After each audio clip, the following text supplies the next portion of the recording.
Cortis is the most original, groundbreaking, genre-defining group Korea has ever seen, according to people who have never listened to music made before 2021.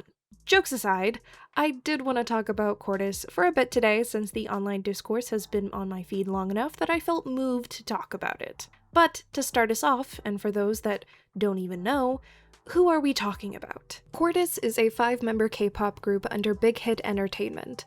They debuted on August 18th, 2025 with their first EP, Color Outside the Lines. This served as the group's introduction and the basis of their group's name.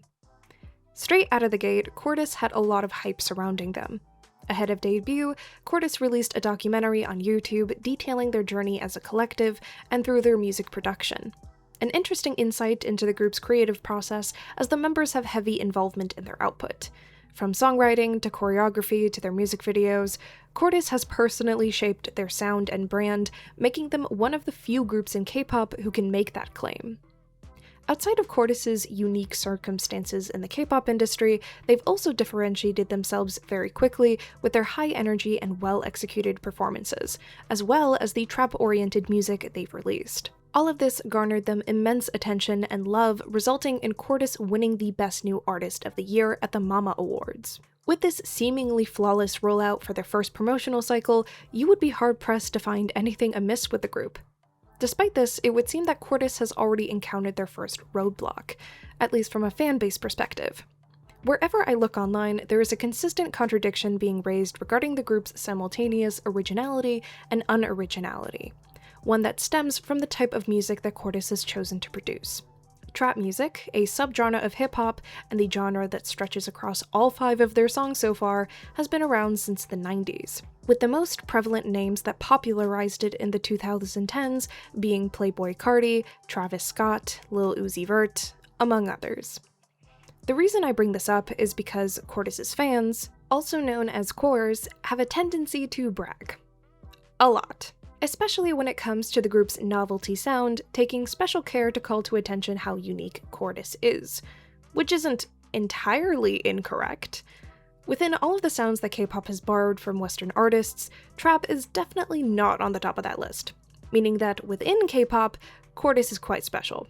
But in a broader sense, when considering music in its totality, the statement comes across as both ignorant and dismissive of Western artists that propelled trap's popularity forward. So it should come as no surprise that when people make very blanket statements about Cortis's originality, when it is observably untrue, people will be pissed off. And I do think that focusing this discourse on the fanbase is important, as Cortis themselves have never claimed, nor do I think they would ever try to claim total originality given the commentary they provided in their aforementioned documentary. But that doesn't change the fact of this statement. Cortis isn't original. Not yet, at least. But I don't see this as an issue. Not yet, at least. Discourse surrounding K-pop and its proclivity to repeat trends based on Western artists is not new and is constantly being discussed. More often than not, you would find me agreeing that these enormous companies and the producers they work with should have the ability to craft their own sounds and identities and not just rip off the work of others. However, I do feel differently about Cortis for the simple fact that they produce their own music. Instead of a conglomerate dictating the direction and aesthetics of this group, the reins are in their hands, and as young artists tend to do, they emulate their idols. No pun intended. Anyone who has spent great effort into their own creative pursuits knows that the early stages are defined by imitation.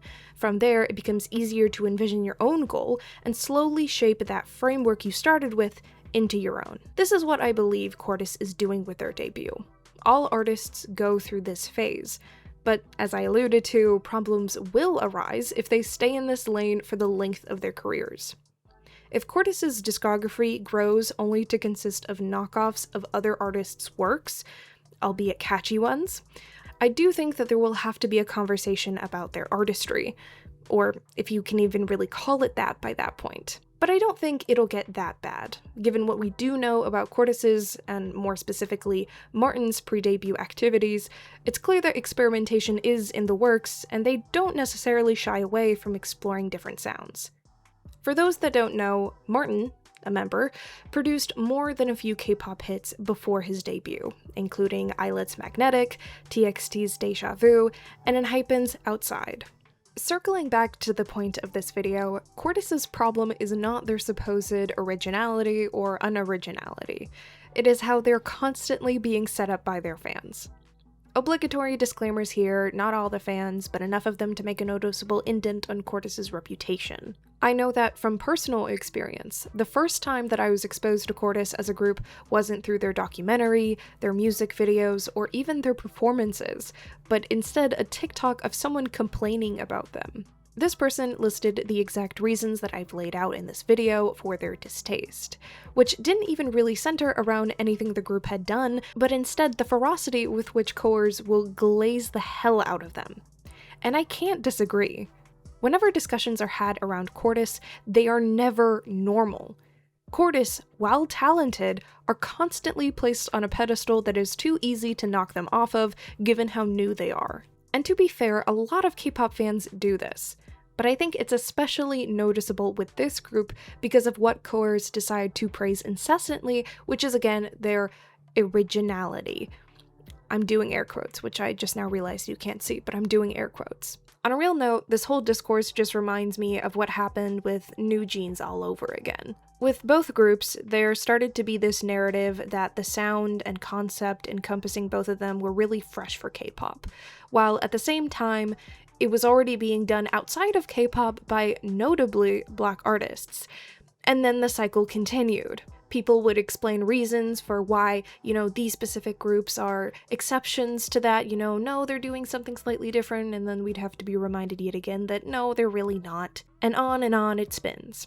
This is why I really stressed the need to evolve as artists for Cortis. From what I've seen so far, I do think that they have what it takes to be really good and great artists in K-pop. They just need that extra oomph. But it's also why I want to stress the need to be normal about the groups that you like. Praising idols for their singing, dancing, and hell, even admiring their music production is all well and good, but I beg people to stop pretending as if Cortis is God's greatest gift to mankind in every comment section. Please. Anyway, that'll be it from me for now. See y'all later. Bye-bye!